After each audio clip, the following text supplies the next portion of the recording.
Okay, gather around because I found something in the CIA archives that's just too good not to share. You know how in spy movies they have all these incredible gadgets? Well, real life during the Cold War was, let's just say the CIA got really, really creative. And by creative, I mean they approved projects that make you wonder, were they geniuses or just desperately bored? So let me walk you through what has to be the most wait, what moment in intelligence history. It all starts with a simple problem.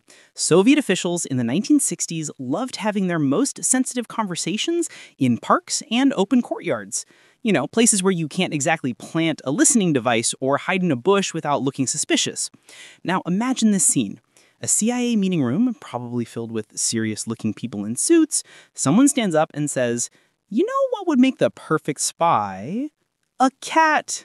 And the craziest part, nobody laughed. Instead, they said, "That's brilliant. Let's do it." Thus began Operation Acoustic Kitty. 5 years and millions of dollars spent trying to turn a house cat into a walking surveillance device. But this wasn't just taping a microphone to a cat's collar. Oh no, they went all in.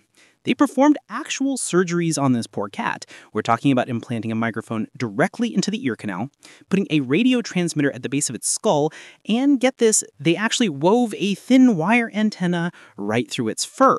They even had to modify the cat's digestive system because apparently being a cyborg spy requires extra calories.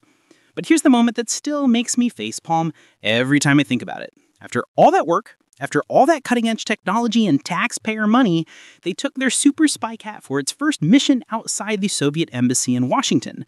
They released the cat, probably holding their breath, and it immediately spotted a bird, got distracted, ran to the street, and got hit by a taxi.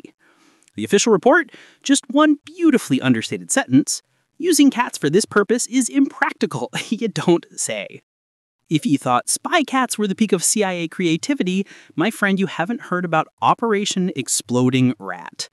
This sounds like something from a Wile E. Coyote cartoon, but it was deadly serious business. The British actually came up with this during World War II, but the CIA loved the concept so much, they kept developing it throughout the Cold War. The plan was beautifully simple in its sneakiness. Take real dead rats, hollow them out like tiny fairy piñatas, fill them with plastic explosives, and strategically place them near enemy factories and power plants. The psychological warfare was brilliant. Workers would find what looked like ordinary dead rats, do what anyone would do, ooh, a dead rat, toss them into the furnace, and boom, instant industrial sabotage. But here's where the story takes the most deliciously ironic turn. The Germans intercepted the first shipment of these explosive rodents. Instead of keeping it quiet, they went full public relations and put the rats on display. Like, look at these sneaky British tactics. How dare they use rodents as weapons? And you know what? It backfired spectacularly. The Germans became so paranoid that they started inspecting every single dead rat they found. We're talking thousands of man-hours wasted on what I can only imagine were the world's most stressful rodent autopsies. The operation succeeded not by blowing things up, but by being incredibly, wonderfully annoying. Okay, take a deep breath because we're about to enter what might be the most "are you actually serious" CIA project of all time. Meet Project STARGATE. The time the CIA decided to fight communism with psychic powers. I'm not making this up. From 1978 to 1995, that's 17 years, people, the agency spent what would be about $50 million today investigating whether psychics could be intelligence assets. Now, before you laugh too hard, there was actually some twisted logic to this madness. The CIA had intelligence suggesting the Soviets were pouring serious resources into parapsychology research. The fear was genuine.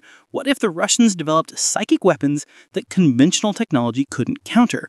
What if they could read minds or see through walls? So they started recruiting remote viewers, people who claimed they could see distant locations using only their minds.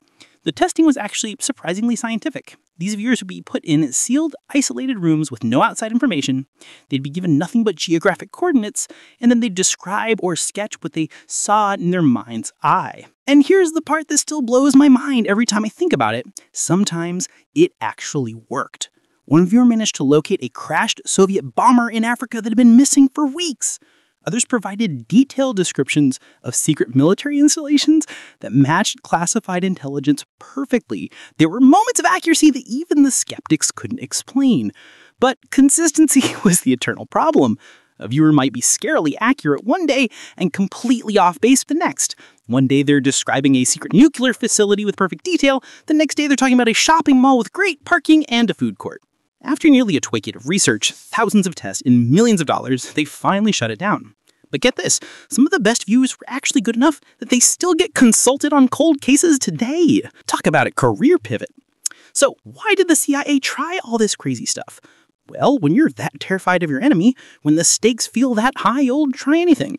Even if it means betting national security on a cat's attention span or someone's ability to see through walls.